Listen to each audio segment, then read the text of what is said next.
رب اشرح لي صدري ويسر لي أمري واحلل عقدة من لساني يفقه قولي. السلام عليكم ورحمة الله تعالى وبركاته. مرحبا بكم خواتي، إن شاء الله تكونوا بخير وعافية. اليوم في الحلقة رقم 2 من برنامج نصيحة في دقائق راح نكملوا رحلتنا لنصح الشباب المسلم ونتكلموا على موضوع أو عنوان موضوعنا اليوم هو لا للعلاقات العاطفية قبل الزواج أو لا للصحوبية قبل الزواج. حبيت نوضح شيء بسيط فقط قبل ما نبدأ في صلب الموضوع. أني شاب مثلي مثلكم 19 سنة في عمري، من الجاعي وسطية، وما جيتش بنحل الحرام ولا نحرم الحلال.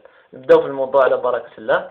يقولوا باللي في العالم بأسره أن أول الأسباب للانتحار هي العلاقات العاطفية قبل الزواج، وما يرعب في هذه الإحصائيات أن العدوى هذه انتقلت للوطن العربي ولا العالم الإسلامي بصفة عامة، وكل شاب أصبح عنده مصاحب شابة، وكل شابة مصاحبة شاب، و90% من المجتمع تاعنا عادت تمارس هذه الصحوبية.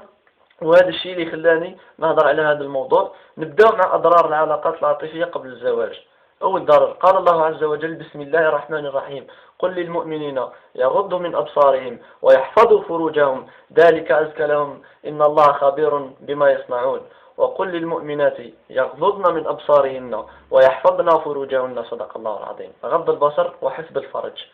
هل من منطق أن تشوف مع وحدة وتستمتع بالمظهر تاعها وهي لا تجوز لك شرعا؟ هل من المنطق أن تقضي معها ساعات في الشوارع وتقضي معها ساعات في الهاتف وتستمتع بصوتها وتلمسها و أترضاها لأختك؟ أترضاها لابنتك غدا؟ ولا أنت ترضايها لأخوك؟ ترضاي؟ فهذه العدوى انتشرت بصفة قبيحة وصفة كبيرة كبيرة كبيرة كبيرة بزاف، وهذا ما راح يفجر غضب الله عز وجل على هاد الاثنين اللي صاحبوا بعضهم، الشاب والشابة. وغضب الله عز وجل في الدنيا صعيب بزاف، ويسلط على عبده حاجة اللي ما كانش يتوقعها، فما بالك بغضب الله عز وجل في يوم الآخرة، يوم القيامة. أول ضرر هو غضب الله عز وجل.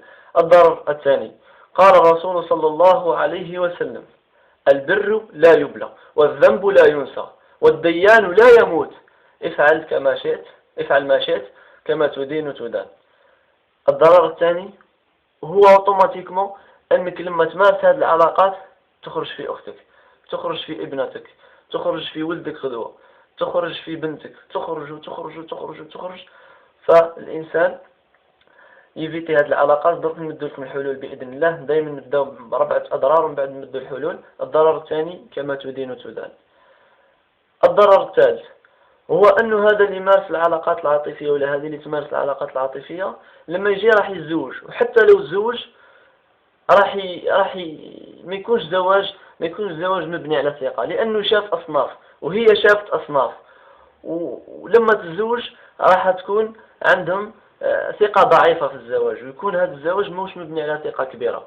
فلهذا كاين بعض المقالات في علم الاجتماع. أنا نقرأ علم الاجتماع سنة أولى برك، ما زلت ما نقرأ علم الاجتماع. يقول لك باللي أول أسباب الطلاق هي العلاقات العاطفية قبل الزواج، لأنه الشاب شاف أصناف وتخدع وتكلح والبنت كذلك تخدعت وتكلحت فلما تتزوج على أتفه الأسباب يصير الطلاق. ورانا نشوف المحاكم، يعني ربي يهدي ما خلق، فقط المحاكم راهي تعمرت بلي دوسي تاع الطلاق. ربي إن شاء الله يصلح الأمور ويصلح الأسر الإسلامية.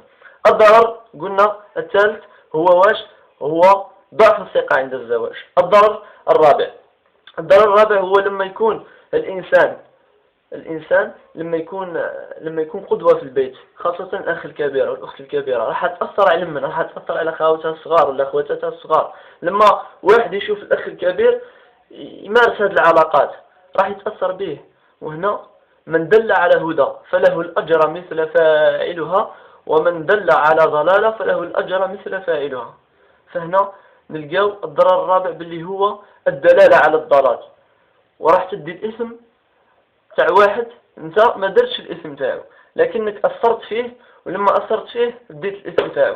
هذو من الأربع أضرار. غضب الله عز وجل كما تدين تدان، تخرج لك في بنتك، تخرج لك في أختك الحاجة الثالثة ضعف الثقة عند الزواج. والضرر الرابع أنك تدي اسم تاع واحد انت ما درتش الاسم تاعو، لكن اثرت فيه وخليته يدير الاسم مثل ما درت الاسم نتايا.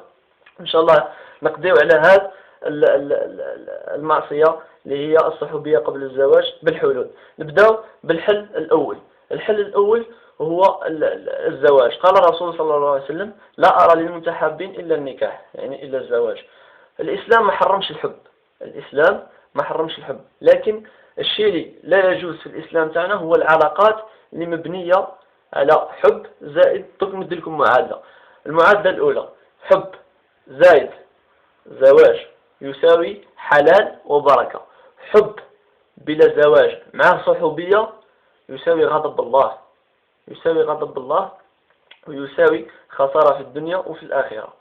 وحب بلا زواج ومش معاه صحوبية، بلا صحوبية وش يساوي؟ لازم معاه صبر ولازم معاه غض بصر. من ترك لله شيئا عوضه الله أحسن منه. صدقوني يا خالتي، كان واحد القصة بسيطة نحكيها لكم. يحكي واحد الداعية أنه التقى بواحد الشخص وقال له: أنا كنت يعني مصاحب فتاة، ولما سمعت المحاضرة تاعك على هذا الموضوع قررت وخديت قرار أني نقفل باب المعصية. وراح لهذه الفتاة قال لها: خلاص ما بقاتش علاقة بيننا إلى أن يلاقيني بك الله عز وجل، ربما أنت هي مكتوبي نديك يعني. فهذيك الفتاة مسكينة ناض تبكي وكذا وكذا وكذا، هي معيش مسكينة يعني لكن ناض تبكي. قال لها: لكن عينك تطمني عليا، نعطيك رقم الهاتف تاع اختي عيطي لي. قال لها: بصح خلاص العلاقه بيني وبينك فرات. قال لها: نهار اللي يوصل سن الزواج راني نجي نديك، لكن انت مكتوبي. هو يعني ما كانش واحد راح يدي مرات تاع واحد خلاف، ولا وحده راح تدي راجل وحده خلاف ولا محال. فلهذا الداعية هذا وش يقول؟ بعد 8 سنوات أو 10 سنوات أو المهم سنوات كثيرة، ما قالش سنوات بالضبط، لكن بعد سنوات كثيرة تلاقى بعد هذا الشاب وقال له: يا أستاذ، هو الأستاذ عمر خال، قال له: يا أستاذ والله العظيم أراك يعني أثرت فيا، وراك أنت هو السبب في إني بعدت عن الحرام، وشوف ربي سبحانه بيرزقني. راني عندي معاه 5 كما يقولون صار 5 عيال، راني عندي معاه 5 أولاد. فلهذا من ترك لله شيئا عوضه الله أحسن منه. والله أنا أشوفه في المجتمع الشباب اللي نشأ في طاعة الله وما مملاش عقله بهذه العلاقات راهو عايش في خير. فاحنا رايحين نبداو بالحلول. لا للعلاقات العاطفية، تحبس العلاقة العاطفية. بعدها وش يجي؟ بعدها يجي الصبر. لو لم يكن الصبر عظيم عند الله عز وجل لما جعله باب من أبواب الجنة. الصبر، بعدها الاجتهاد في الطاعات، بعدها وش يجي؟ بعدها الدعاء. ادعي ربي سبحانه، ادعي بأنه يرزقك باللي حبيتها، وادعي انت بيرزقك ربي سبحانه باللي حبيته. وإن شاء الله يا رب قولوا آمين. وإن شاء الله نطبقوا الكلام هذا اللي سمعناه في هذا الفيديو. بارك الله فيكم اللي سمعتونا، وإن شاء الله نزيدوا ربما نديروا الجزء الثاني تاع هذه الحلقة، لأنه مازال كلام كثير كثير كثير. راني اختصرت يعني بصفة كبيرة، اختصرت في الموضوع. نزيدوا ربما نديروا حلقة ثانية لا للصحوبية قبل الزواج. وما تنساوش لي كومنتير، ما تنساوش البارطاج.